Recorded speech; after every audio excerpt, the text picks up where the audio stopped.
gentlemen, this is Vince Miller. Thank you so much for joining me for this devotional. Today we're in Daniel chapter 4. I'm going to read verses 1 through 3. We're picking up in the story where Shadrack, Meshack, and Abednego have just walked out of the fiery furnace, and now King Nebuchadnezzar is going to speak and offer a decree. King Nebuchadnezzar, to all peoples, nations, and languages that dwell in all the earth. Remember, he's a world monarch. He says, peace be multiplied to you. It has seemed good to me to show the signs and wonders of the Most High God that he has done for me, How great are his signs, how mighty are his wonders. His kingdom is an everlasting kingdom, and his dominion endures from generation to generation.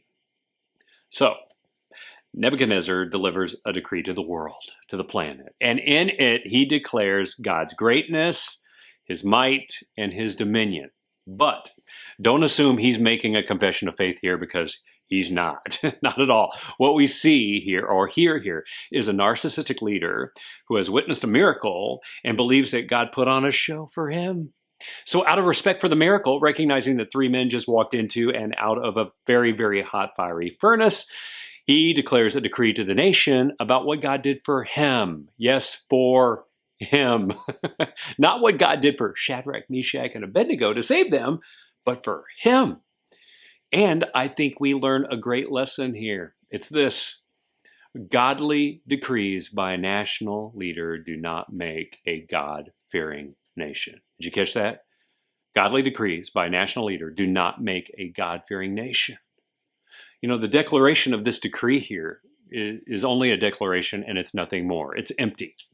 While decrees can determine a course of action and inevitable consequences, the only thing that makes a decree godly is if the decree comes from God and the men who hear it are willing to obey it. You see, we all know it's impossible to legislate godliness because our hearts are so wild. You see, we do what we want to do. Our hearts rebel against things like decrees. Case in point, we rebel against mask mandates. We rebel against restrictive gun laws. We even rebel when constitutional judgments are found to be unconstitutional. Mankind is so creatively rebellious that we'll find a way around any and every decree. You know this to be true because you do the same. So do I. I mean, when I hear a decree, I instinctively look for a way around it every single time. But there's one thing that makes a godly decree actually work. It's if a man is willing to submit to it. If one is willing to surrender to it and the person that declared it, it will work. And he does it because he knows that person and that decree have his best interest in mind. And guess what? This is one of the beautiful features of our faith. The choice is yours for you to believe or disbelieve. But the last thing that God wants is half-hearted decrees with half-hearted belief. God wants men who are all in and nothing less. And Nebuchadnezzar is not all in. He ain't. Now, he makes a very noble decree here, but he doesn't show any remorse for his sin. He's not going to change his behavior. He doesn't believe that God is greater than he is. He's not going to submit to God. God is just now becoming one of the many gods across this land. So basically what you have here is all theater. It's a show. It's acting. It's hypocrisy. Fellas, this moment right here reminds us as men that God is looking for his man to be all in all the time.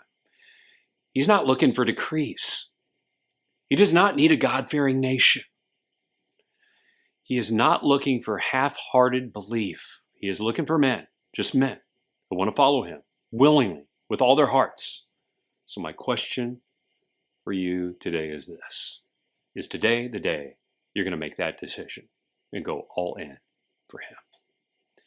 I hope you enjoyed this devotional. I know it hits hard today. But if you loved it, will you do me a favor? Will you share it with someone you know? And with that, I'll see you right back here again tomorrow.